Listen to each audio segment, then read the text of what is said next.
Hello everyone, आज हम लोग डिस्कस करेंगे वर्क और हीट ट्रांसफ़र के बारे में। कोई भी क्लोज सिस्टम सराउंडिंग के साथ एनर्जी का इंटरेक्शन सिर्फ और सिर्फ दो तरीके से कर सकता है, या तो वो हीट के ज़रिए इंटरेक्शन करेगा या तो फिर वो वर्क के ज़रिए इंटरेक्शन करेगा। इसको एक एग्जांपल के ज़रिए देखते हैं। मान लीजिए हमारे पास एक क्लोज सिस्टम है। इस क्लोज सिस्टम में गैस भरी हुई है और ये इसके बाहर का है सराउंडिंग। अब इसके अंदर गैस भरी हुई है तो इसके अंदर कुछ इसकी टोटल एनर्जी होगी, और हमने पढ़ा भी है कि भाई टोटल एनर्जी को ई से रिप्रेजेंट करते हैं, जो सम होता है kinetic energy plus potential energy plus internal energy. ये टोटल एनर्जी क्या है? ये टोटल एनर्जी जो सिस्टम है, मतलब जो हमारा गैस है उसकी टोटल एनर्जी है।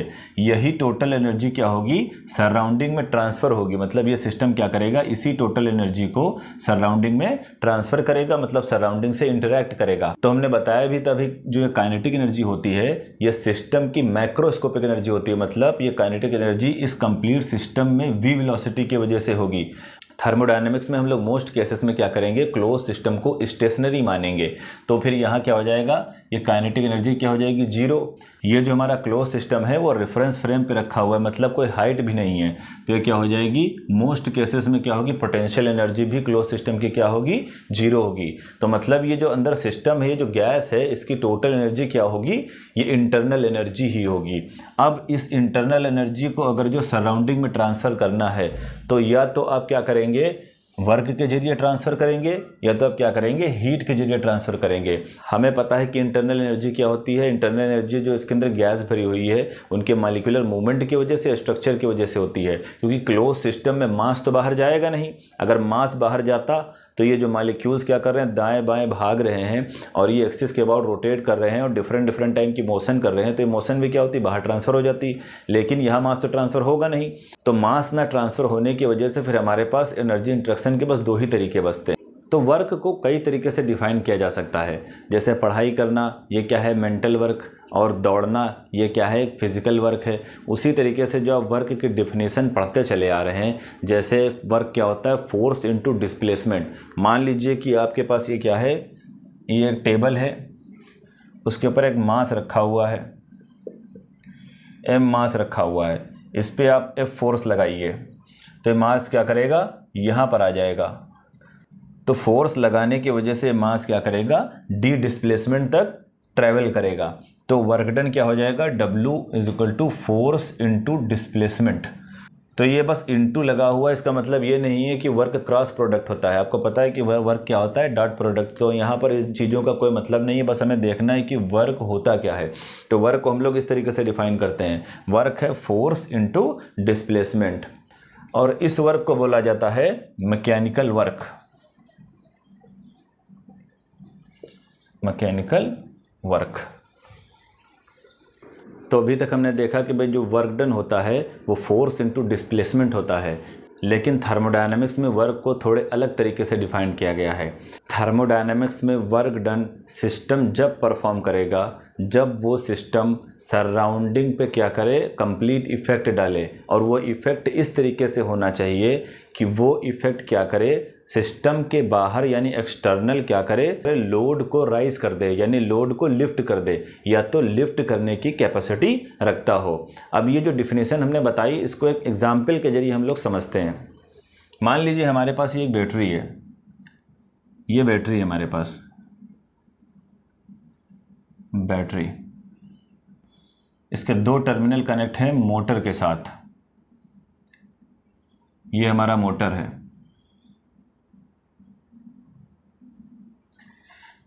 और इसे फैन कनेक्ट है।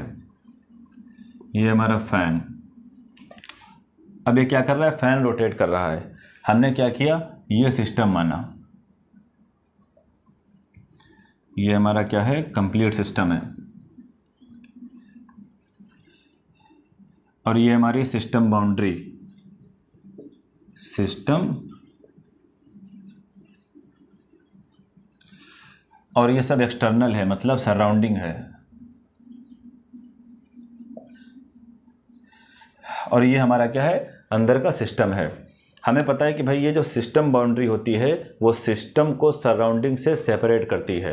अब इस डिफिनीशन के हिसाब से ये वर्क जो है ये बाउंड्री को क्रॉस करना चाहिए। जब बाउंड्री को क्रॉस करेगा तभी इसका इफेक्ट यानी इस वर्क डन का इफेक्ट क्या करेगा, एक्सटर्नल दिखेगा, मतलब एक्सटर्नल टू द थिंग, मतलब सराउंडिंग में दिखेगा। और जब सराउंडिंग में इफेक्ट दिखेगा तो हम क्या कर सकते हैं, जैसे फैन रोटेट कर रहा है, अब इस फैन को हम लोग एक वेट से रिप्लेस कर देते हैं, तो पूरा वही मैकेनिज्म है।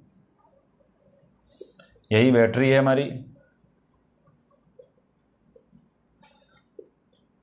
2 टर्मिनल हैं, ये हमारा मोटर है, इस तरीके से कनेक्ट है। अब हमने क्या किया, यहाँ पर एक पुली कनेक्ट कर दी, ये हमारे पास क्या है, पुली। फैन को हटा दिया, अभी फैन रोटेट कर रहा था। अब पुली से क्या किया हमने, एक वेट को यानी एक मास को हैंग कर दिया, लटका दिया। तो इसका एक नीचे की तरफ एक वेट होगा स्मॉल w, वो क्या होगा mg। अब ये क्या करेगा, अब ये तो क्या कर रहा है भाई, अब इस शाफ्ट क्या कर रही है, रोटेट कर रही है, क्योंकि मोटर से कनेक्ट है यानी वर्क सराउंडिंग में आ रहा है, यानी सिस्टम से वर्क बाहर आ रहा है। अब ये क्या करेगी, पुली रोटेट करेगी। जब पुली रोटेट करेगी तो ये वेट क्या करेगा, ऊपर उठ जाएगा। अब ये वेट ऊपर उठ गया तो यही थर्मोडायनेमिक्स में वर्क की डिफिनेशन है, यानी सिस्टम से बाहर इसका इफेक्ट दिखना चाहिए वर्क डन का। और ये एक्चुअल में भले ही वेट राइज ना कर रहा हो, पर ये वेट राइज करने की कैपेसिटी रखता हो। जैसे वहाँ पर फैन रोटेट कर रहा था सिर्फ, तो फैन रोटेट कर रहा है, तो फैन जब रोटेट कर रहा है तो वर्क परफॉर्म हो रहा है, क्योंकि जब आप इसको हटाएंगे और एक पुली कनेक्ट करेंगे तो ये वेट को क्या करेगा, राइज कर देगा। और ये इफेक्ट हमें कहाँ देखने को मिल रहा है, ये इफेक्ट हमें सराउंडिंग में देखने को मिल रहा है। तो ये थर्मोडायनेमिक्स के हिसाब से क्या करेगा, वर्क परफॉर्म हुआ माना जाएगा। ये हमारा वही डायग्राम है। इस बार हम क्या करते हैं, इस पूरे को सिस्टम मानते हैं। ये फैन भी क्या है, सिस्टम के अंदर है। ये हमारा क्या है, ये है हमारा सिस्टम। तो अभी भी वर्क परफॉर्म हो रहा है, ये क्या कर रहा है, फैन रोटेट हो रहा है, वर्क परफॉर्म हो रहा है। लेकिन ये हमारी क्या है, सिस्टम बाउंड्री अब यहाँ है, सिस्टम बाउंड्री यहाँ है। ये हमारा सराउंडिंग।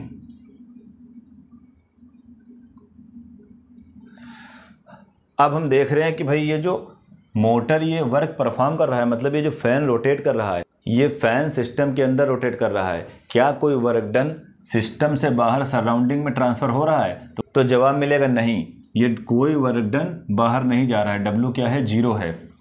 ये वर्क डन सिर्फ और सिर्फ सिस्टम के अंदर परफॉर्म हो रहा है। तो थर्मोडायनेमिक्स में वर्क की डिफिनीशन के हिसाब से इस वर्क डन को, इस बाउंड्री को क्रॉस करना ज़रूरी है, क्योंकि इस बाउंड्री को जब क्रॉस करेगा नहीं तो इसके एक्सटर्नल को इफेक्ट डालेगा नहीं, और जब सिस्टम अपने एक्सटर्नल को इफेक्ट नहीं डालेगा तो वर्क डन थर्मोडायनेमिक्स के हिसाब से क्या होगा, 0 होगा। इस केस में जब आप सिस्टम का इफेक्ट जो है, यानी सिस्टम में जो वर्क डन परफॉर्म हो रहा है वो सिस्टम के अंदर ही है और एक्सटर्नल कोई इफेक्ट परफॉर्म नहीं हो रहा है, तो इस केस में वर्क डन 0 माना जाएगा। तो हमें इससे एक इंटरेस्टिंग चीज़ पता चली, हमें इंटरेस्टिंग चीज़ ये पता चली कि भाई वर्क डन क्या है, एक बाउंड्री फिनोमिना है। बाउंड्री फिनोमिना इसलिए है क्योंकि वर्क डन को बाउंड्री को क्रॉस करना जरूरी है। अगर वर्क डन बाउंड्री क्रॉस नहीं करेगा तो थर्मोडायनेमिक्स के हिसाब से वर्क डन परफॉर्म क्या होगा, 0 होगा। और वर्क हमारा एक डायरेक्शनल फिनोमिना है। डायरेक्शनल फिनोमिना मतलब ये वर्क डन क्या कर सकता है, सिस्टम से सराउंडिंग में बाहर भी जा सकता है और ये सराउंडिंग से सिस्टम के अंदर भी आ सकता है। तो ये क्या है, एक डायरेक्शनल फिनोमिना है। तो डायरेक्शनल फिनोमिना जब है तो हमारे लिए साइन कन्वेंशन एक इंपॉर्टेंट चीज़ हो जाती है। तो थर्मोडायनेमिक्स में एक पहले से डिफाइंड साइन कन्वेंशन यूज़ किया जाता है। मान लीजिए ये हमारे पास एक सिस्टम है और ये साइन कन्वेंशन बहुत इंपॉर्टेंट है। ये साइन कन्वेंशन को आपको हर टाइम पता होना चाहिए कि भाई वर्क कब पॉजिटिव लिया जाएगा और वर्क कब नेगेटिव लिया जाएगा। तो ये सिस्टम है, जब सिस्टम वर्क परफॉर्म करेगा तो हम लोग वर्क को लेंगे पॉजिटिव, और जब सिस्टम पे वर्क किया जाएगा तो हम लोग लेंगे निगेटिव। तो work done by the system always taken as positive and work done on the system taken as negative. और सिस्टम में जब गैसेस एक्सपेंड करती हैं तो उस केस में वर्क डन पॉजिटिव लिया जाता है। इसको एक एग्जाम्पल के जरिए देख लेते हैं। मान लीजिए हमारे पास एक टरबाइन है, इस तरीके का टरबाइन। जैसे मान लीजिए यहाँ से एयर इंटर की और एयर बाहर गई, तो टरबाइन के अंदर क्या होती हैं, गैसेस या जो एयर है एक्सपेंड करती हैं। तो ये टरबाइन क्या करेगा, हमेशा वर्क परफॉर्म करेगा। अब जब सिस्टम वर्क परफॉर्म करेगा तो हम क्या लेते हैं, ये पॉजिटिव लेंगे। तो हम ध्यान देंगे भाई कि जहाँ पर गैसेस एक्सपेंड कर रही होंगी वहाँ पर क्या होगा, वर्क डन पॉजिटिव होगा। और जहाँ पर गैसेस कंप्रेस हो रही होंगी, मान लीजिए हमारे पास ये क्या है, कंप्रेसर है, इस तरीके का क्या है, कंप्रेसर है। कंप्रेसर में एयर जा रही है और एयर बाहर निकल रही है। तो जब कंप्रेसर से एयर बाहर निकलेगी तो उसका प्रेशर ज़्यादा होगा, मतलब एयर क्या होगी, कंप्रेस हो जाएगी। तो इस केस में क्या होगा, वर्क डन निगेटिव होगा, क्योंकि इस केस में हमें वर्क डन करना पड़ेगा। अब ये एग्जाम्पल हमने ओपन सिस्टम का लिया है, तो इससे कोई मतलब नहीं है। वर्क डन चाहे ओपन सिस्टम का हो चाहे क्लोज सिस्टम का हो, अगर आपको वर्क मिल रहा है तो हमें क्या मिलेगा, पॉजिटिव मिलेगा। अगर वर्क तुम्हें करना पड़ रहा है तो क्या होगा, एवरी टाइम निगेटिव होगा। तो यहाँ हमारा लेक्चर कंप्लीट हुआ। Thanks for watching.